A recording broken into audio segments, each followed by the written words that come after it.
June 27, 2025, dawn breaks over Crimea. Near the town of Jankoy, the impossible happened. Russia's most heavily fortified air defense system was obliterated not by stealth jets or hypersonic missiles, but by a swarm of 36 cheap Ukrainian drones, some built from plywood, others powered by lawnmower engines. Their cost? $900,000. Their target? An S-400 Triumph missile battery worth over $500 million. In under 4 minutes, the entire installation was reduced to scorched rubble. Radar arrays collapsed, missile tubes detonated. Russia's prided steel wall of air supremacy was wiped out in seconds. How did a makeshift swarm of garage-built drones break through a multi-layered, world-class electronic defense system? What went wrong within the walls of what was once thought to be impenetrable? And what does this reveal about the future of warfare, the one already knocking on our door? This is the untold story of Crimea's invisible invasion, and it's only just beginning. For hours, for minutes, and 0 seconds a.m., the opening salvo, the early morning sky over western Crimea was dark, lit only by dying stars and the pale rotation of radar dishes. For over 3 years, the S-400 system had loomed as the guardian of this region, surveilled by satellites, respected by NATO, feared by Ukrainian planners. Yet in just 220 seconds, it was annihilated by 36 low-tech drones, gliding low and fast across a black horizon. At exactly 4 hours, 4 minutes, and 18 seconds, the 922E Gravestone radar lit up with confusion. A sudden bloom of low-altitude contacts, 17, then 22, then 36, all traveling at exactly 48 meters per second, all spaced over a 5-kilometer wide front. All heading toward the same point, the operators were stunned. These weren't cruise missiles or fighter jets. These were anomalies, fast, low, small. The Panzer S-1 defense system locked on, but too late. Its 30mm autocannons roared into the night, but the calculations were off. 12 missiles remained. 70 seconds, 36 targets. 1 missile found its mark. A Beaver drone disintegrated midair in a brilliant flash of fuel and debris, but with every kill, 5 more pressed on. For hours, for minutes, and 45 seconds, Gravestone falls at 4 hours, for minutes, and 45 seconds. The first Beaver drone struck. It dove into the main radar face of the Gravestone at a 23-degree downward angle, detonating a 20-kilogram shaped charge just 3 meters from the dish. A copper liner inverted instantly, forming a supersonic jet that ripped through the waveguide, transmitter modules, and CPU, obliterating a $50 million structure in a flash of plasma and steel. 7 seconds later, a second Beaver attacked from the opposite direction just as the radar tried to pivot. It struck the backup dish, blasting a shaped charge into its power supply. The shockwave traveled down the waveguide like a lightning bolt, frying every circuit it touched. The 8-meter-wide dish, weighing over 3 tons, sheared off and collapsed, falling like a guillotine. For hours, 5 minutes, and 22 seconds, Big Bird crashed, now blind. The site was vulnerable. At 4 hours, 5 minutes, and 22 seconds, Scythe drone slammed into the 9-1 and 6E Big Bird radar. Precision wasn't necessary. Each drone carried 30 kilograms of crude high explosive. The first cracked the reinforced base. The second detected the breach and ripped the 40-ton radar tower apart. That massive radar, capable of tracking stealth bombers from 600 kilometers away, crumbled like concrete dust under the weight of DIY explosives. For hours, 5 minutes, and 45 seconds, the launcher erupts. The final blow came at 4 hours, 5 minutes, and 45 seconds. Scythe 13 dove straight into the 5P-85TE missile launcher, piercing the steel armor above the third launch tube. The shaped warhead ignited the solid fuel inside the 3, 4, 8, and 6 CE missiles. Temperatures soared to 800 degrees Celsius. Pressure reached 300 atmospheres. The launcher exploded like a volcano, ejecting steel, shrapnel, and burning propellant, 3 missiles each. Worth for $5 million, detonated before launch. Burn time, 3 seconds. Destruction, Total, for hours 6 minutes and 0 seconds. Out of ammo, out of time by for hours 6 minutes and 0 seconds. 12 Ukrainian drones were still airborne. Still closing in, the Pantsir was out of missiles. Its gun barrels melted and empty. The operators, helpless, could only watch as black smoke rose in columns from four craters of fire. The pride of Russia's air defense reduced to silence, ash and heat. America believed in us when others hesitated. With every drone we launch, we honor that trust and take one step closer to reclaiming what is ours. Minister of Defense, Ukraine knew this was not just a drone attack, it was a paradigm shift. At 4:05 a.m., the Gravestone radar had picked up 17 faint echoes. Small anomalies 32 kilometers out. Fast, erratic, each drone had a radar. Cross-section of just 0.05 square meters smaller than a pigeon. The system, built to intercept hypersonic weapons, struggled to classify them. The swarm wasn't flying in a straight line, it adjusted constantly.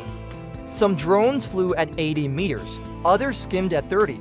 This vertical spread was tactical, forcing defenses to split focus across altitudes, and it worked, the aftermath in less than 4 minutes. $500 million worth of equipment was gone.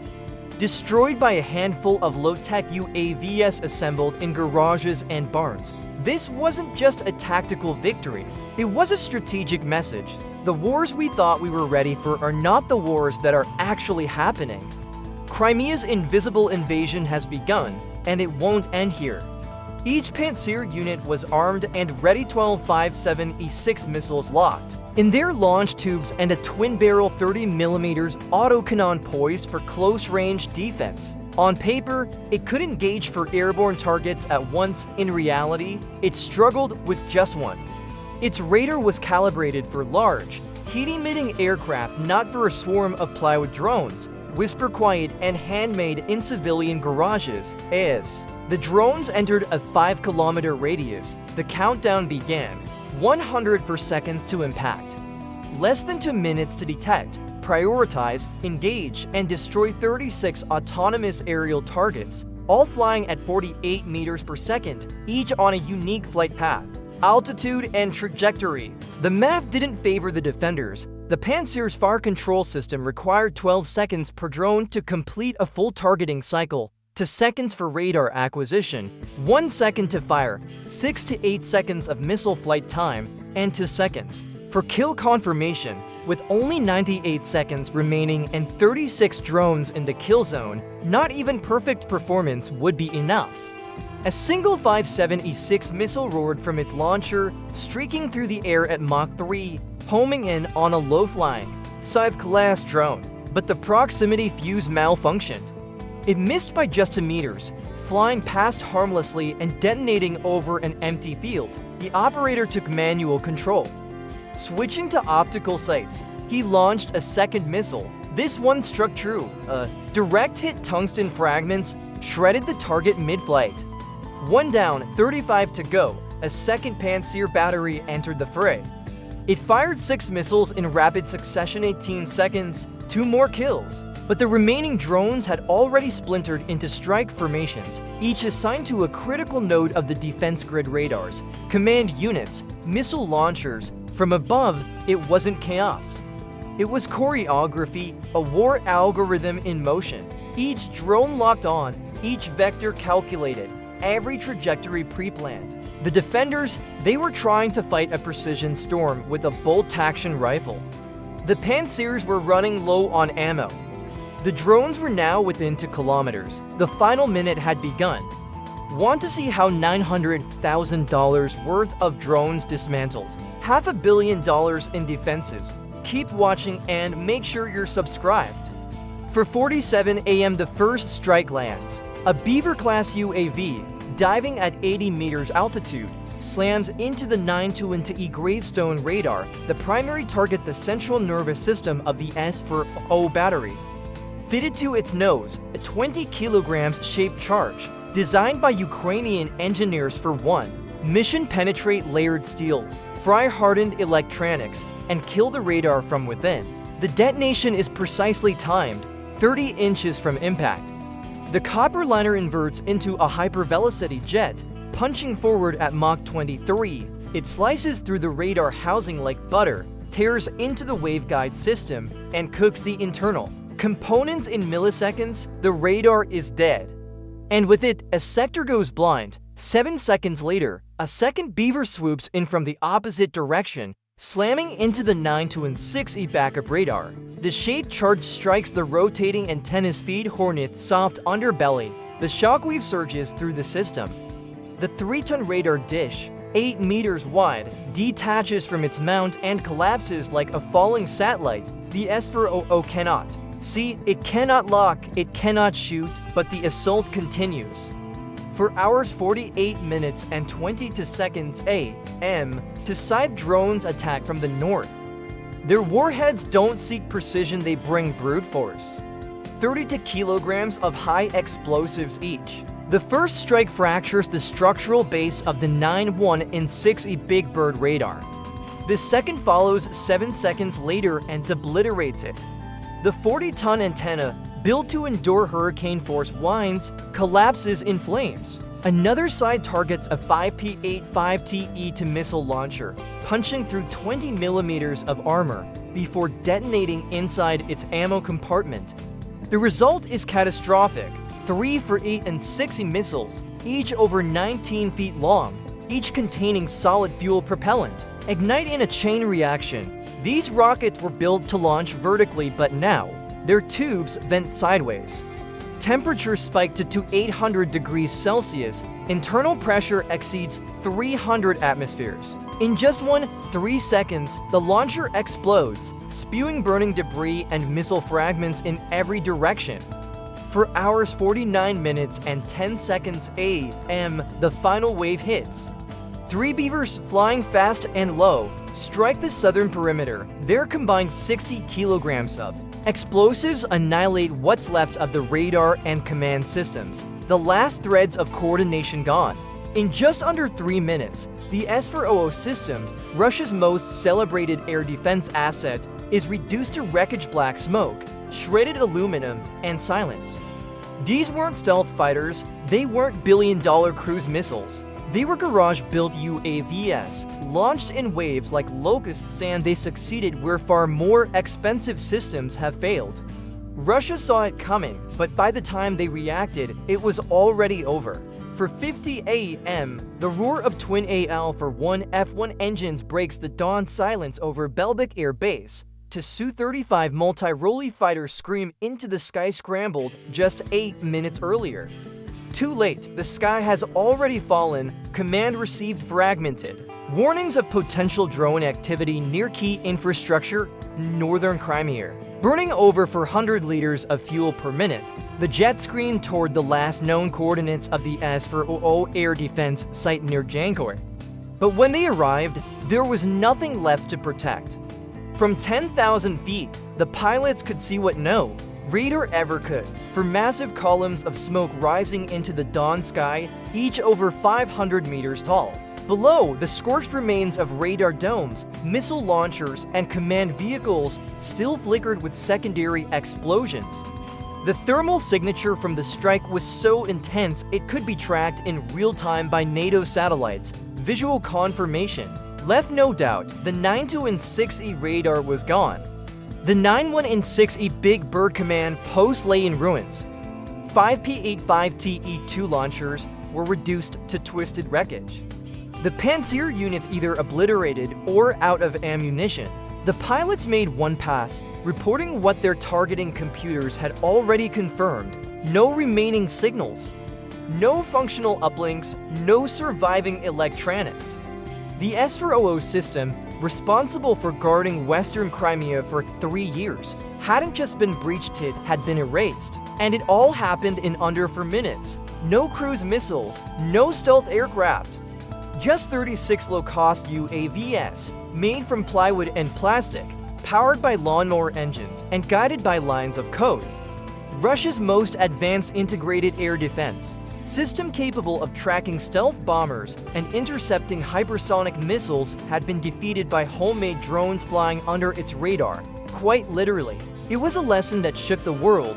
For all its radar arrays, surface-to-air missiles, and technological bravado, Moscow had been outmaneuvered not by brute force, but by precision and by a new kind of warfare, where speed and ingenuity matter more than steel and size. The smoke was still rising when military analysts from Washington to Warsaw, from Brussels to Beijing, began picking apart what had just unfolded in Crimea. What they saw wasn't merely a battlefield defeated, was a technological reckoning. In less than 4 minutes, a swarm of 36 Ukrainian drones, many built in converted furniture workshops, had dismantled a $500 million Russian air defense network once thought untouchable. No satellite support, no F-35s, no cyber attacks. Just smart design, low altitude, relentless execution. The attack revealed a new equation in warfare: ingenuity plus timing. Cost plus scale. Each drone cost between $25,000 and $40,000, a fraction of the cost of a single missile from the very systems they destroyed. The return on investment was staggering. For less than $1 million, Ukraine had disabled 3 years' worth of Russian deployment, testing, and deterrence in the time it takes to boil a pot of coffee. But the implications go far beyond Ukraine and Russia. For decades, military doctrine around the world assumed that complex, layered air defense systems could stop anything that flew. That assumption is now broken. The S-400's long-range interceptors were never launched. Its radars never saw the threat. Its short-range defenses were overwhelmed by targets they weren't built to detect. The real shock wasn't just the destruction, it was how little it took to cause it. For every dollar Russia spent on the S-400, Ukraine had spent cents on plywood, propellers, and algorithms. And yet, it was Ukraine's code, not Russia's hardware, that proved decisive. In a world where drones cost less than a used motorbike and can outsmart billion-dollar defense systems by flying beneath them, the question is no longer who has the most firepower, it's who understands the battlefield better. Because war has changed permanently, and for the first time in decades, the future of air defense doesn't belong to the highest bidder. It belongs to the fastest thinker. What happened on the morning of June 27, 2025 was more than a tactical success, it was a strategic revolution. In just 227 seconds, Ukraine didn't just destroy radar installations or missile tubes. It dismantled a mindset. It shattered the long-standing belief that military power is defined by weight, cost, or range. This wasn't an airstrike, it was a warning. In modern war, agility beats complexity. Small, silent weapons guided by clever minds can silence the loudest machines. And billions of dollars mean nothing if your enemy can simply bypass your senses. For Russia, the cost was enormous: $500 million in destroyed assets. A compromised defense zone, a global demonstration of vulnerability. For Ukraine, it was a masterclass in asymmetric warfare, waged not with fleets or bombers, but with consumer technology and battlefield AI. And for the rest of the world, especially those still betting everything on bigger and stronger, this was a message: war is no longer won by who fires first, but by who sees the battlefield differently. If this story changed the way you think about the future of warfare, if it made you question what true power means in today's world, then help us keep these stories alive. Like, share, and subscribe to support our mission to bring clarity, truth, and insight to a world that needs it more than ever. Thank you for watching. Stay informed, stay ready.